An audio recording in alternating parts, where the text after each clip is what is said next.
In today's video, I'm going to teach you how to make an interactive form field in Figma. We'll start by grabbing a ready-made interactive form from a trusted source and then bring it straight into Figma so you can tailor it to your brand and workflow. This is a great approach if you want professional, functional interactions without building everything from scratch. Begin by opening the Figma website in your browser. Figma hosts an active community of designers who share high-quality components, including interactive form fields with hover, focus, and validation states already built in. Once you're on the site, head to the community section. Think of this as a library where creators publish templates and UI kits that you can preview and reuse. Use the search bar and type interactive forms. You'll see a variety of designs appear, from minimal inputs to full sign-up blocks and more complex form patterns. Take a moment to scan the thumbnails and read the brief descriptions.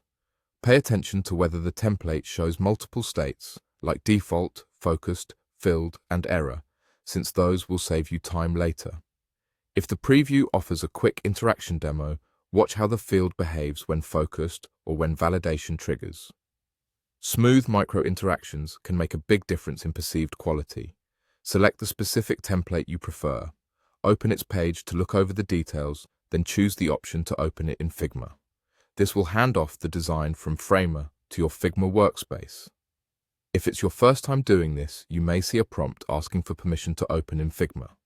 Confirm that, and the file will load into your drafts or a designated project space. Once the file is in Figma, feel free to customize everything. Start by aligning colors, typography, and spacing with your design system. Replace placeholder text with your actual field labels and helper copy, and make sure error messages are clear and concise. If the component uses auto layout, adjust paddings and gaps to keep the form tidy at different sizes. If it includes variants and prototype connections, review those in the right-hand panel so you don't accidentally remove the interactions that make it feel responsive. Consider accessibility while you adjust colors and contrast, and ensure focus states are obvious and keyboard-friendly. When you need multiple instances, duplicate the main component and work with instances rather than detaching, so updates remain consistent across your screens. That's it. You've pulled a polished interactive form from the Figma community into Figma and tailored it to your needs, all while preserving the built-in interactions for a smooth user experience.